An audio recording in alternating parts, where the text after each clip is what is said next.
Ada juga namanya gerakan Hasbara. Apa itu, Mas? Gerakan Hasbara itu adalah buzzernya Israel. Oke. Dananya, wow, gede banget dananya, jutaan dolar. Di X itu sudah mulai itu memunculkan pertikaian Sunni Syiah. Ngapain? Muncul. Ngapain kalian belain Iran? Indonesia itu mayoritas Sunni. Oke. Iran itu Syiah, gini-gini. Kemudian, oh ini kejahatan Syiah mulai muncul. Berarti dia ini bergerak di hampir seluruh penjuru dunia untuk propaganda tadi. Seluruh dunia, karena dia memang operasinya Mossad untuk operasi medsos. Ada beberapa media investigasi Indonesia yang sudah mengungkap tulisannya. Silakan aja nanti bisa di Google, melacak jejak Hasbara di Indonesia. Kalau Trump ini karakteristiknya, dia kan kalau menguntungkan dia seolah-olah ditemenin kan gitu. Iya. Tapi begitu ini merugikan dia, ya sudah, enemy. Artinya nggak bisa dipegang omongan dia. Nggak bisa.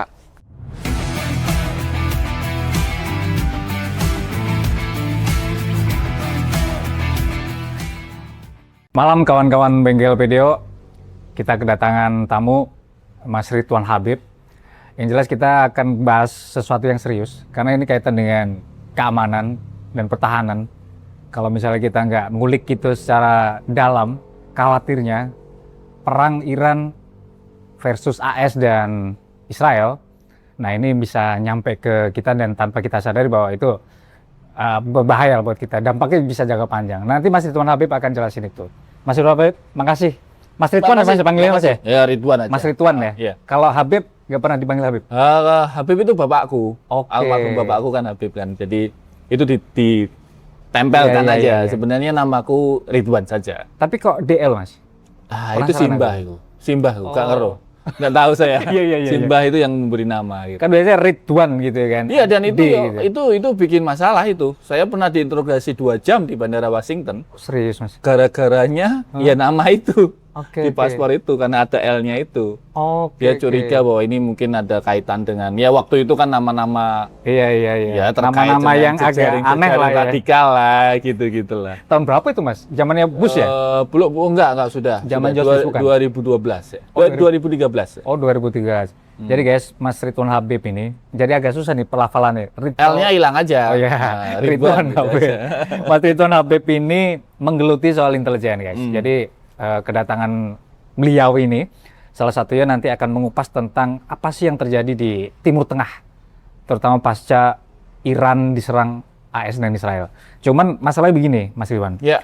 Kita ini kan sejauh ini konteksnya ini kan akhirnya jadi pro kontra kalau di Indonesia ya. Oke. Mungkin Mas Ridwan lebih memahami pro kontra itu gitu. Ya. Tapi dari sisi kita ini Mas, dari media ya, sepertinya kan ini ada adu kekuatan intelijen nggak sih Mas? Oh ya jelas. Nah, itu gimana Mas? dalam- Cara mengaitkannya gimana? Dalam perang itu fungsi intelijen itu jelas embedded ya. Embedded itu maksudnya melebur dalam semua fungsi perang. Oke. Termasuk pada saat perencanaan.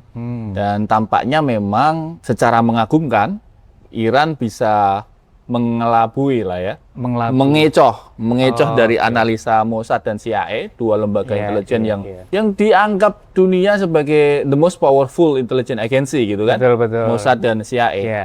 Tetapi perkiraan mereka bahwa setelah membunuh atau menewaskan Asyahid Ayatullah Ali Khamenei, lalu kemudian Iran itu akan berhenti melawan, tampaknya salah total. Salah prediksi atau Salah analisa. Termasuk ketika mereka membajak apps. Jadi di Iran itu ada satu apps. Ya kayak kita kan sering pakai apps yang mengingatkan buka puasa itu loh. Jam maghrib, jam asar itu. Nah, apps itu ada yang populer di Iran dan itu dihack sama Mossad. Jadi app itu tiba-tiba keluar notifikasi begitu. Notifikasi isinya mengajak warga Iran untuk menyerah saja. Menyerah dan bergabung, termasuk tentara-tentara IRGC ya, tentaranya Garda Revolusi Iran. Menyerah dan bergabung dengan Amerika dan Israel saja. Gitu. Bahasa Jawanya wes melu aku enak-enak. Gitu. Itu Tapi jadi pesan. Ternyata nggak berdampak yuk. Artinya bagi masyarakat Iran pesan itu tidak mempengaruhi mereka. Jadi mereka menganggap bahwa Ayatullah Ali Khamenei ini adalah semacam figur ya, kakek, figur ayah yang memang tidak bisa dilepaskan dari kehidupan mereka sehari-hari. Jadi iming-iming itu tidak bergeming, tidak Iya, bergeming. iya. Nah ini kan berarti kan ada miskalkulasi nih. Walaupun katanya Mossad ini sudah ada di Iran itu sudah mungkin 10 tahun, 20 tahun menyusup di dalam kota-kota di Iran. Tapi ternyata mereka salah memahami bahwa ternyata militansi Iran itu tidak bisa digoyahkan, apalagi dengan cuma sekedar membajak apps di handphone. Gitu. Ini analisis yang salah ya Mas ya. Kesimpulannya sementara seperti itu ya. Bukan salah menurutku, tapi kalkulasi itu kan begini, dia dinamis kan. Dia dinamis. Jadi ada beberapa skenario dan skenario yang pertama tampaknya meleset. Nah, karena itu kemudian saya kira mereka pasti sedang menyiapkan skenario baru, atau kalau bahasa kita sederhananya plan B, kan gitu kan. Ada plan A, ada plan B, ada plan C. Nah, plan A-nya Trump itu adalah dibom, Ayatullah wafat, Irannya dikuasai. Itu plan A. Plan A, ya. Tapi ternyata sudah hampir 6 hari lebih gitu kan, nggak juga bisa dikuasai. Bahkan misil-misilnya terus keluar. Itu serangan balik ya Mas ya? Serangan balik terus berdatangan, dan misil-misil barunya ternyata baru dikeluarin kan gitu. Yang terbaru sebelum kita rekaman ini kan ada misil namanya Khamsaran 4. Nah, rudal balistik Khamsaran 4 ini radius berapa dia kira-kira? Radiusnya itu 3000. 3000 dengan kecepatan 15 Mach. 15 Mach itu kira-kira ya 20.000 km per jam. Jadi kalau diluncurkan dari Teheran itu sampai ke Tel Aviv sekitar di bawah 5 menit. Di bawah 5 menit. Di bawah 5 menit. Jadi kan mengagumkan dan menakutkan buat warga Israel. Tercapture nggak Mas? Maksudnya itu jadi data intelijennya CIA dan Mossad nggak? Nah itu yang mengagumkan Iran kan gitu. Kalau Mossad mengklaim bahwa dia sudah ada di Iran, dia sudah ada di jantungnya tentara, dia punya pengkhianat gitu. Kalau dulu waktu zaman kemerdekaan itu istilahnya londoireng. Londoireng. Dia punya londoirengnya gitu ya. Pengkhianat di dalam kuda Troya lah ya. Kuda Troya di tubuh tentara Iran. Ternyata kan meleset. Ternyata titik-titik yang dia serbu itu ya memang hancur. Tetapi peluncurannya nggak berhenti. Jadi berarti kan ada titik lain, ada titik baru. Titiknya itu kenapa nggak terdeteksi? Itulah yang disebut dengan keahlian kelihayan intelijen Iran, yang disebut dengan VEVAK. VEVAK betul. Nah, intelijen dulu namanya Iran VEVAK kalau salah Mas ya. Ya, VEVAK ini atau Badan Intelijen Iran ini satu institusi yang menurutku super misterius ya. Kepalanya kita nggak tahu siapa sih sebenarnya kan gitu. Namanya ada beberapa tapi bukan dia ternyata. Setelah dibunuh ternyata masih ada yang lain dan seterusnya. Lalu jumlah personelnya berapa, kemudian bagaimana metode pelatihannya, dan mereka sangat disiplin. Artinya apa? Nggak ada pensiunan VEVAK yang kemudian latah bikin podcast kan gitu. Kalau si AE gitu kan, jadi nggak mungkin bocor lah ya. Si AE itu ada namanya John Kiriakou, pensiunan si AE. Begitu selesai dari si AE, bikin podcast bro, bikin podcast cerita wah si AE pengalaman begini. Mossad juga ada, bikin buku. Jadi mantan agen Mossad bikin buku, lalu dibikin podcast dan seterusnya. Jadi kita bisa tahu, oh Mossad caranya gitu, merekrutnya gini, kerjanya begini. Nah kalau ini nggak ada. Sama sekali nggak ada jejak? Nggak ada, literatur nggak ada, mereka nggak boleh bicara, nggak punya spokesperson, jadi nggak ada juru bicaranya. Kemudian tadi, cara bekerjanya sungguh misterius dan senyap. Nah ini berarti kan, kalau kita dalam konteks intelijen ini berarti sangat bahaya nggak Mas? Misterius ini artinya dia bisa jadi apa ya, kontra intelijennya kan nggak bisa diduga-duga. Ya ini salah satu andalan Iran hari ini ya. Karena dengan kapasitas internet Iran yang sekarang tinggal 4%. 4% kemampuan komunikasi intelijennya mengandalkan transmisi radio. Zaman jadul. Jadul banget. Jadi pakai transmisi radio, kalau dulu kita namanya UHF itu loh. Mungkin kamu pernah main ya. Tahu-tahu kita dengar radio dari Rusia gitu kan.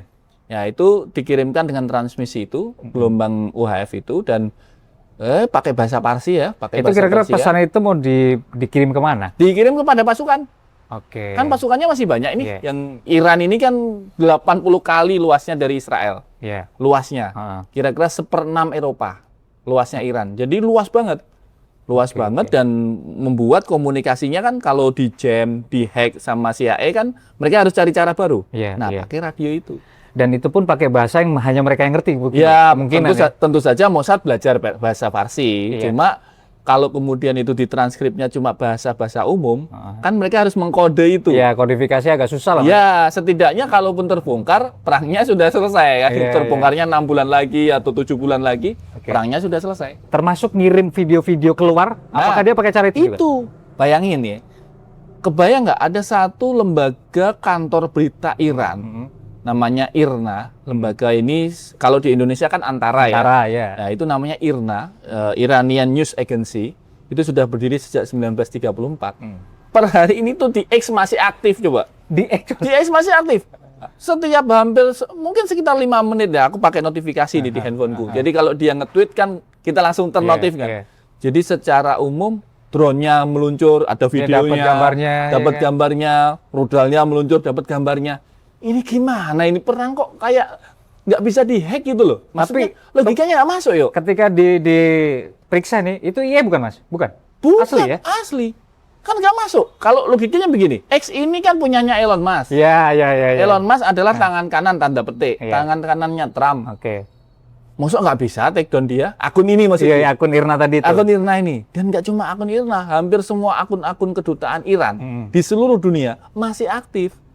Termasuk misalnya akun kedutaan Iran di Beijing, di Tiongkok. Itu sangat aktif dan membuat masyarakat Beijing simpati. Mereka sampai berbondong-bondong ke kedutaan, nyumbang duit. Iya, yang ngasih dukungan. Ngasih dukungan sampai kedutaan Iran di Beijing bilang, oh maaf kami nggak menerima sumbangan uang. Saat ini kami hanya butuh dukungan, support dan doa dari. Jauh-jauh masuk Tiongkok. Indonesia kemarin. Ponpes kemarin. Ya betul. Indonesia juga masih sangat aktif. Dan dia malah justru kemarin mengklarifikasi bahwa Selat Hormuz itu nggak ditutup kan? Nah, artinya begini. Kemampuan Iran untuk memaksimalkan duta besarnya di seluruh dunia menjadi semacam juru bicara, ini juga jago loh. Nah, itu canggih Mas, maksudnya strateginya di luar dugaan ya? Di luar dugaan. Kita kan menganggap bahwa, wah kapasitasnya aja jauh banget. Kapal perangnya lebih kuno, jetnya Rusia, lebih kuno juga. Kemudian kapasitas ya paling rudalnya berapa sih gitu. Awalnya secara simetrik kita hitung, paling 2 hari ini selesai. Ternyata kan enggak. Bahkan Iran mencoba memaksa Amerika melakukan invasi darat. Invasi darat, ground operation. Kalau ground operation, maka Amerika akan mengulang skenario Vietnam. Bisa kalah total. Kalau terakhir kan statement Trump kan bilang angkatan laut dan angkatan udara selesai. Ya kan? Berarti tinggal angkatan darat. Ya kan? Berarti kalau misalnya nanti skenario-nya adalah perang darat, ini unggul mana kira-kira, Mas? Dia mengklaim angkatan lautnya selesai, angkatan udaranya selesai. Tetapi klaim itu kan ternyata faktanya berbeda di lapangan. Angkatan lautnya juga masih bisa melawan di Hormuz, termasuk menembakkan rudal yang mengenai sebuah kapal tanker milik Amerika. Angkatan udaranya bahkan sudah kira-kira 2 menit sebelum pangkalan Al-Udeid Qatar itu. Kenapa? Karena dia terbang rendah, hanya 80 kaki, menghindari radar, dan kurang 2 menit. Kalau itu 2 menit ini nggak ketahuan, masuk itu serangan. Berarti kan nggak masuk akal lagi gitu loh. Katanya semua bandaranya udah dibom oleh Trump kan. Katanya semua pesawat tempurnya udah diledakkan. Nah, ini kok masih ada? Terus di mana udah? Nah, inilah permainan. Saya kira ini permainan propaganda.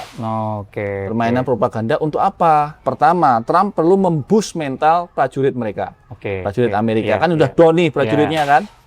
Lalu kemudian berikutnya Trump perlu memastikan bahwa dia mendapat dukungan dari Kongres dan masyarakat di dalam negeri Amerika. Kan dia demo kan ini ya. Betul, di demo, pokoknya dikritik lah. Nah, yang ketiga, Trump kayaknya mau menutupi malu. Kenapa? Karena negara-negara teluk sekarang sudah mulai menghitung-hitung. Lah, gue temen lu. Begitu gue diserang, kok lu diam aja? Gara-gara lu bully Iran, gue diserang kan gitu. Bahkan pengusaha-pengusaha di Timur Tengah, saya baca di Financial Times, itu sudah mengumumkan bahwa mereka akan menahan investasinya ke Amerika. Yang tadinya mau investasi, dia tahan dulu. Karena dia kecewa dengan situasi ini, mereka akan menahan dulu. Menahan ini nggak 1.000-2.000, ini billion dollar. Gitu loh, ratusan triliun, bahkan mungkin ribuan triliun. Sangat berdampak buat ekonomi. Pasti sangat berdampak buat Trump dan sangat berdampak buat ekonomi Amerika. Mas, ini kalau misalnya kita ngitung berarti masih panjang dong? Kalau Iran, kami membaca strategi mereka ingin memperpanjang selama mungkin. Karena attrition warfare ya. Dan nggak bisa dihitung, maksudnya gini, kan kalau misalnya pakai kekuatan logistik, kan perang itu kan ada tuh. Dan ini bisa dihitung nggak? Kalau hitungannya sudah lewat. Hitungannya sudah lewat. Kenapa? Karena setiap jurnal bilang secara hitungan 2 hari selesai. 500 hari selesai. 2 hari selesai. Jadi hampir 1 minggu lebih. Udah lebih kan? 500 jet tempur Amerika, F-22 Raptornya Amerika, kemudian F-35-nya. Lalu skenario-skenario yang digunakan, menyerang basis-basis pangkalan, meledakkan pangkalan. Harusnya 2 hari selesai, Pak. 2 hari selesai. 2 hari selesai, Pak. Harusnya hitungannya. Ternyata tidak. Yang kita bayangkan selesai, jauh dari selesai. Bahkan Iran secara gagah gitu ya. Secara gagah mengumumkan, udah, lu mau sampai kapan gua jabanin gitu. Nah, ini pertanyaan Mas, ini kan Trump ini seperti tadi tuh Mas Ridwan bilang, dia masih akan berusaha untuk terus meyakinkan pasukannya bahwa kita nih harus terus menyerang gitu. Kenapa Trump sengotot itu kira-kira? Ini pertaruhan besar buat Trump ya. Padahal analisis intelijennya sebenarnya nyampe juga sebenarnya ke Trump kan, bahwa ini ternyata di luar dan dugaan Pak, gitu beberapa ini dapat dari beberapa veteran CIA yang ember tadi, kayak John Kiriakou dan yang lainnya kan bilang bahwa CIA sudah berulang kali mengingatkan Presiden Amerika sebelum Trump bahwa menyerang Iran itu membawa bahaya besar bagi kepentingan Amerika. Itulah mengapa Barack Hussein Obama nggak mau, Joe Biden nggak mau, presiden-presiden sebelumnya nggak mau, nggak ada yang berani. Apa risikonya, Mas? Karena CIA sudah menghitung asesmennya. Asesmennya terhadap kawasan, terhadap ekonomi, terhadap geopolitik Timur Tengah, terhadap dukungan koneksi antara Iran dan China, proksinya dengan Rusia, itu sudah dihitung semua sama CIA. Tapi Trump ini kan presiden yang ngotot dengan dirinya sendiri. Kenapa, Mas? Kenapa kira-kira? Itu karakter. Punya analisis nggak? Oh, karakter. Enggak, itu karakter. Watak ya? Yes. Kalau dulu 2025 itu kan udah ada prediksi lah. Beberapa konsultan politik di Amerika itu kalau saya nggak salah baca, udah memprediksi buat Trump ini kan kekanak-kanakan. Dan terjadi sekarang. Artinya berarti memang benar watak nih. Ini murni kayak, ya gua pokoknya mau nyerang sono. Iya, gitu, dan Mas. salah satu yang kemudian membuat dia makin jumawa itu adalah keberhasilannya di Venezuela. Karena Maduro. Ketika dia berhasil menculik Maduro itu, lalu kemudian dunia kaget kan, wah keren banget nih bisa diculik malam-malam. Lalu Venezuelanya takluk, Wapresnya takluk, nggak ada perlawanan balik. Nah Trump ini merasa gampang aja nih. Overconfident. Overconfident itu sama seperti Napoleon dulu menyerang Stalin. Ketika dia merasa bisa menaklukkan Eropa, Napoleon lalu mencoba menyerang Rusia, habis dia.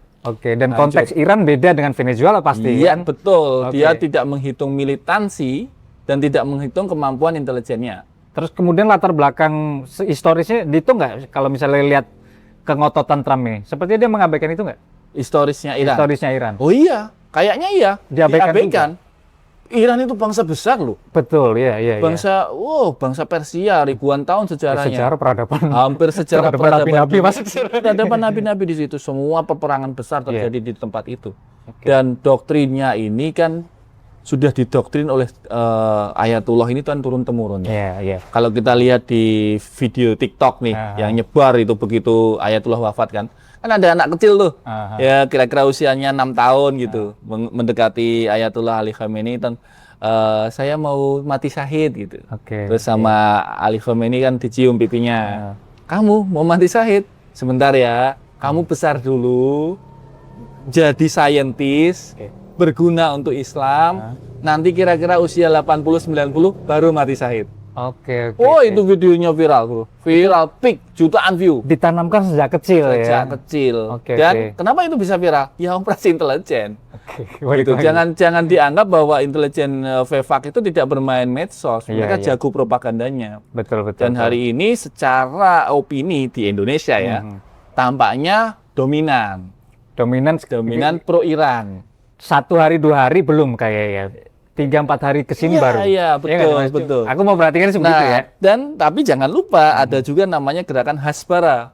Apa itu, Mas? Gerakan Hasbara itu adalah buzzernya Israel.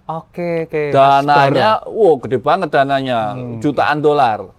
Cirinya nanti adalah komen di YouTube-mu ini. Nanti kalau ini sudah tayang, nanti komennya kalau yang nyerang gue, nah kemungkinan itu akun-akun Hasbara. Dan kemungkinan ini adalah bot.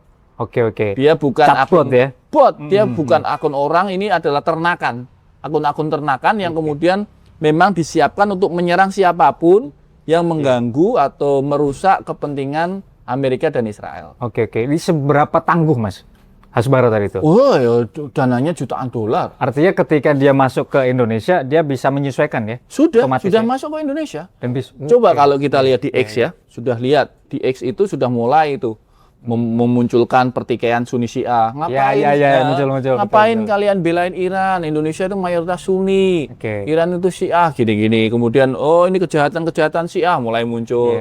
Lalu ketika misalnya tadi kan ada pengamat ngomong kira-kira ini mendukung Iran. Wah, dibully bawahnya. Wah, ini sama pengamat omon-omon, pengamat abal-abal. Kita lihat nih nanti ini di channelmu ini. Kalau bawahnya nanti ribuan komentarnya nyerang gue atau nyerang kamu ya sebagai host, ya itulah Hasbara. Selamat datang di bengkel PD Hasbara. Hasbara. Gerakan buzzernya Iran. Israel. Oh, Israel. Sorry. Gerakan buzzernya Israel. Gerakan buzzer Israel. Yes. Jutaan dolar. Termasuk sepertinya ke media-media mainstream di Indonesia. Oh iya, semua. Komentar di portal-portal media online. Bukan, maksudnya portal media online-nya diajak kerjasama dengan gerakan itu, kalau aku ngelihat sih mereka nggak berani. Oke. Mereka selalu bermain dalam ranah abu-abu, main di komen. Kalau posting pakai akun anonim, iya kan? Akun-akun di X itu kan anonim tuh. Yang kemudian memainkan narasi bahwa Ali Khomeini ini jahat dan seterusnya. Tapi kalau kita cek ya ini bot. Oke. Gerakan Hasbara notifikasinya ya. Berarti dia ini bergerak di hampir seluruh penjuru dunia untuk propaganda tadi. Seluruh dunia. Karena dia memang operasinya Mossad untuk operasi medsos. Waduh, pantesan nih udah mulai rame. Serius, Mas, udah mulai rame tuh kan? Iya. Terutama Mas kan udah beberapa kali tuh. Jadi pembicara kan? Iya. Ketika Mas bilang misalnya, wah Iran ini lebih unggul misalnya. Langsung bawah ya? Langsung. Saya di beberapa channel YouTube-nya TV kan 2.300 komentar itu kira-kira 2.000-nya nyerang. Jelekin Mas Riko? 2.000-nya nyerang. Dan aku nggak peduli karena mungkin 2.000 itu hanya dikendalikan dari mungkin 2-3 komputer gitu. Iya. Dan itu firm ya, Mas ya? Yes. Artinya gerakan itu firm ya? Firm. Dan sudah diperiksa? Oh iya, sudah. Dan itu bot segala macam. Bot, tidak organik. Ada beberapa media investigasi Indonesia yang sudah mengungkap tulisannya. Silakan aja nanti bisa di Google, melacak jejak Hasbara di Indonesia. Artinya berarti ini guyonannya, Mas ya? Nggak perlu ngirim rudal, ngirim buzzernya cukup ya ke Indonesia? Lah, kalau Indonesia ngirim buzzernya cukup. Karena kita kan nggak punya rudal Patriot, kita punyanya Ompreng MBG. Karena ada meme-nya, Mas. Jadi kalau mau nyerang Israel, diturunin lah MBG tadi dari udara kan. Keracunan. Israel ya makan. Aduh. Enggak. Ya kita gini, Mas, kita berempati lah terhadap situasi saat ini, Mas ya. Tapi pada prinsipnya, Mas, dampak jangka panjangnya itu Indonesia apa? Pertama tentu saja ekonomi ya. Iya. Secara ekonomi kan mau nggak mau stabilitas petrodolar itu akan mengganggu kita. Krisis energi. Bahlil bilang cadangan kita cuma cukup 20 hari. Ya ini dia beralasan bahwa kalau lebih dari itu mau disimpan di mana? Kita nggak punya stok list. Kalau 20 hari stok nggak nambah nih ya, krisis dong berarti? Ya pasti. Logika sederhananya kan krisis. Kalau kemudian BBM-nya ini tidak nyampe karena kita dominan impor, hampir kapasitas impor kita itu maksimal ya untuk energi minyak. Itu baru minyak, belum pangan, belum penerbangan. Belum dinamika dengan UEA, Uni Emirat Arab kan banyak investasi di Indonesia, termasuk Qatar, dia mau bantu program 3 juta rumah. Dan umroh haji juga Umroh haji ya, beberapa yang penerbangannya nggak direct terpengaruh. Kalau yang direct masih bisa nih, yang Jakarta Jeddah masih bisa. Oke, nah kalau ngelihat Pak Prabowo, nah ini agak keluar konteks dikit, tapi kalau ngelihat sikapnya Pak Prabowo saat ini, Mas, ini kan sampai sekarang ini seperti dia masih pengen netral kan? Sebenarnya bukan netral ya. Kalau saya melihat Pak Presiden ini memang sekelilingnya itu adalah para ahli-ahli hubungan internasional dengan mazhab realisme, realis strukturalis. Realis itu dan ditulis oleh Menteri HAM, Natalius Pigai. Pas kita ini interview ini sudah ada muncul tuh tulisannya Natalius Pigai bahwa Presiden Prabowo memang menganut paham realis. Jadi ini bukan kata saya ya, ini bukan menurut saya ini. Ini menurut Menteri HAM, Natalius Pigai. Dan kalau mazhabnya realis benar, ya wajar. Realis kan mengatakan ya ikut yang paling kuat.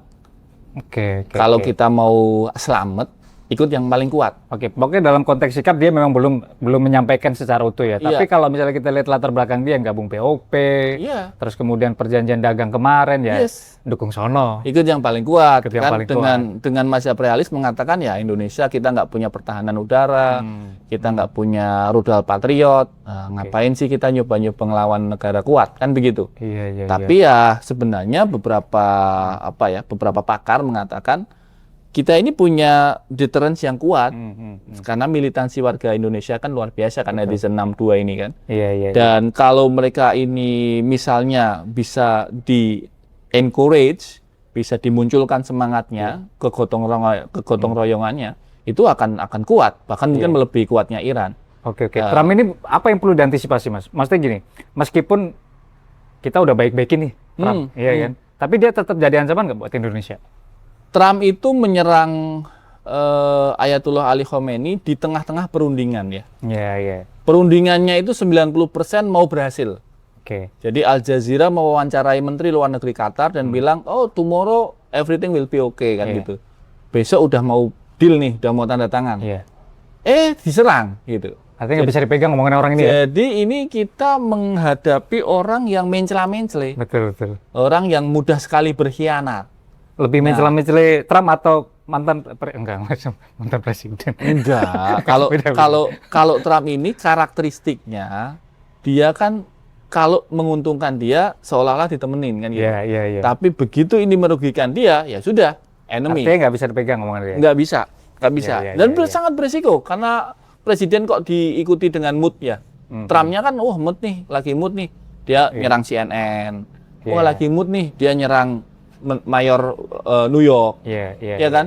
Jadi berubah-ubah, emosinya sesuai mood dia lah berarti ya. Terus kemudian ini kan banyak orang mendorong, terutama tokoh-tokoh bangsa kita ini kan nyuruh minta Pak Prabowo untuk keluar dari BOP. Nah, kalau ngelihat Trump yang mencela-mencela tadi bahaya nggak buat Indonesia? Ya saya kira Bapak Presiden sudah menimbang lah. Ya pasti kan ada banyak ahli-ahli di sekitar beliau. Termasuk kemarin mengumpulkan para ulama, ya kan? Para ulama, kemudian mantan Menteri Luar Negeri, mantan presiden, itu saya kira kan bagian dari menyerap aspirasi. Dan sebenarnya kita kan pernah berperan besar dalam fora internasional tahun 1955. Ketika Bung Karno menyediakan Dasar-Sila Bandung itu, Konferensi Asia Afrika. Dan kalau dari tampilan, bajunya, orasinya kan udah mirip Bung Karno. Gitu loh. Legacy beliau kan sudah ada ini, sudah jadi presiden, apalagi yang mau dikejar. Masyarakat Indonesia kan menunggu presiden yang punya legacy. Presiden yang punya ketegasan. Gitu. Apalagi kan kalau kampanye-kampanyenya dulu kan, kita tidak boleh didikte oleh asing, kan gitu kan.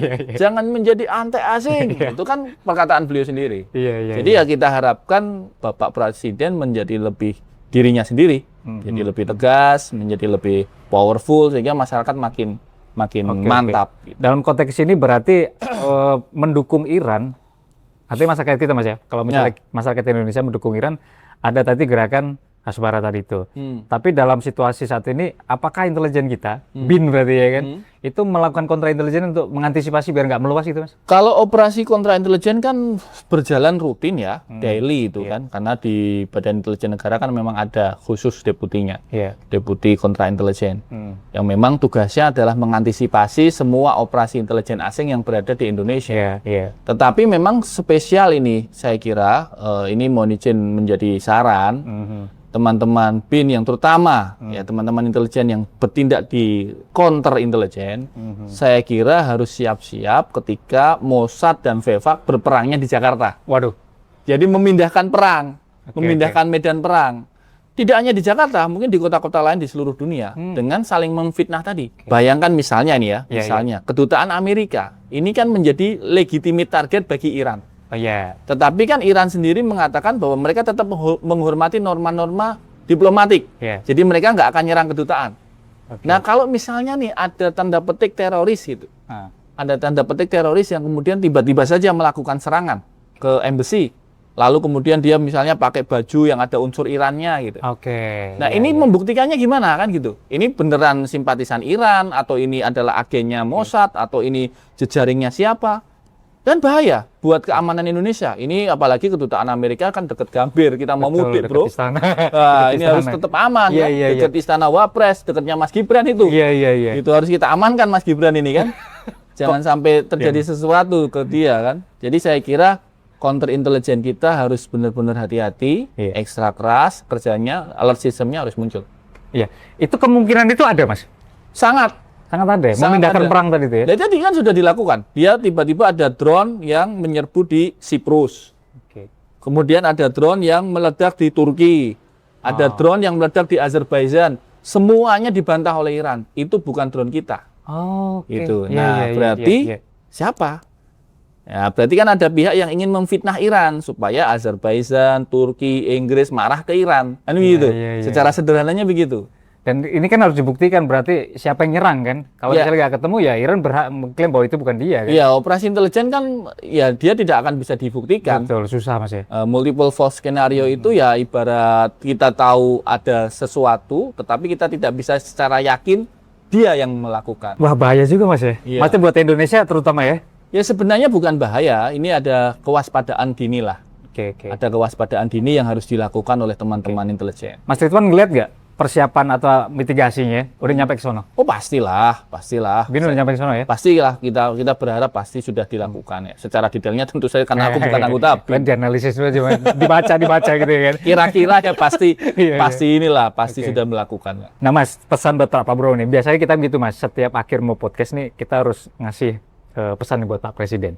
Ya sebenarnya situasi perang ini kira-kira kalau kita ngeliat masyarakat kita ini kan nunggu nih kayak seperti ya, nunggu Pak Presiden itu mau ngomong apa ini kira-kira? Kita berharap Bapak Presiden menjadi dirinya sendiri ya, menjadi beliau yang sebagaimana kita kenal sebelumnya ya, tentara profesional yang kemudian punya komitmen dan integritas. Lalu buku-buku beliau itu kan bisa kita baca ya, Paradok Indonesia dan buku-buku yang lain yang kepemimpinan militer yang menunjukkan bagaimana sikap dan integritas beliau, termasuk juga penghormatan beliau kepada konstitusi kita, Undang-Undang Dasar 1945. Kita tahu dalam pembukaan undang-undang kita sebagai bangsa yang mendukung perdamaian dunia dan kita anti penjajahan. Jelas-jelas aksi membunuh Asyahid Ayatullah Ali Khomeini adalah invasi dan penjajahan. Kita berharap itu dikritik keras, kita berharap ini dikutuk, kita berharap ini ditentang, dan kita berharap Indonesia selalu menjadi garda depan yang punya sikap dalam menjaga perdamaian dunia. Oke, kalau saran Mas Iwan, apa yang bisa dilakukan Pak Prabowo? Dia kan terakhir bilang mau mediasi. Apakah itu cara yang mungkin paling aman untuk mereda situasi? Secara strategis ini bisa dua sisi ya, Kalau mediasinya berjalan baik, Bapak Presiden terbang ke Teheran bersama Perdana Menteri Pakistan kalau nggak salah rencananya. Lalu kemudian Iran menghormati ada Indonesia dan Pakistan di situ. Lalu kemudian Amerika dan Israel menghormati ada Indonesia Pakistan di situ. Lalu kemudian perangnya berhenti. Wah, ini signifikan banget. Sejarah bahwa Prabowo mendamaikan perang antara Iran melawan Amerika. Itu kalau berhasil.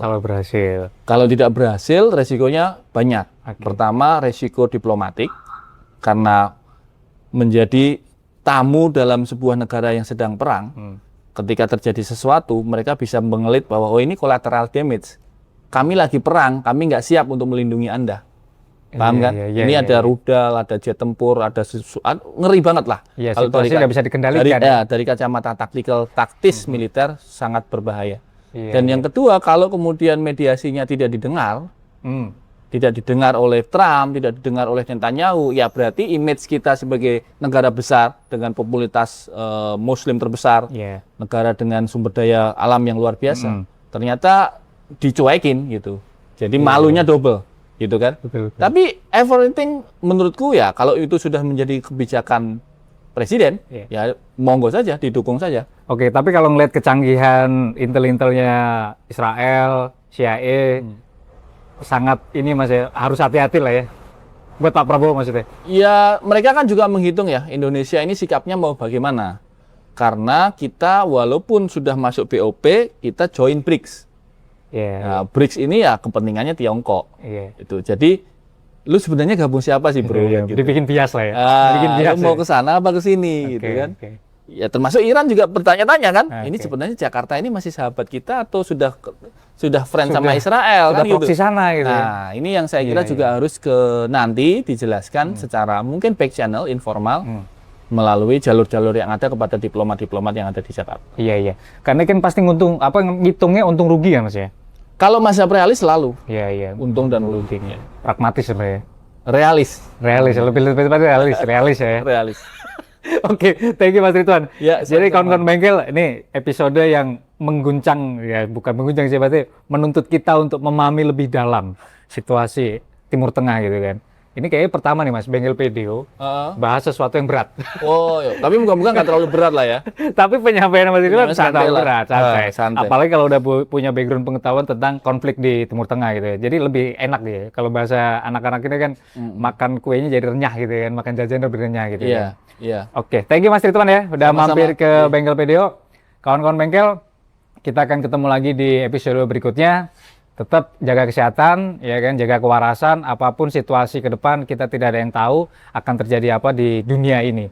Terutama konflik Timur Tengah ini sepertinya belum bisa diprediksi ya kapan akan berakhir. Dan di situasi itulah kita tetap harus waspada, hati-hati, dan jaga keselamatan masing-masing, kira-kira begitu. Thank you Mas Ridwan ya, sekali lagi ya. Sama-sama. Kawan Bengkel PDO, sampai jumpa di episode berikutnya, reparasi tanpa basa-basi. Thank you Mas. Yuk. Siap.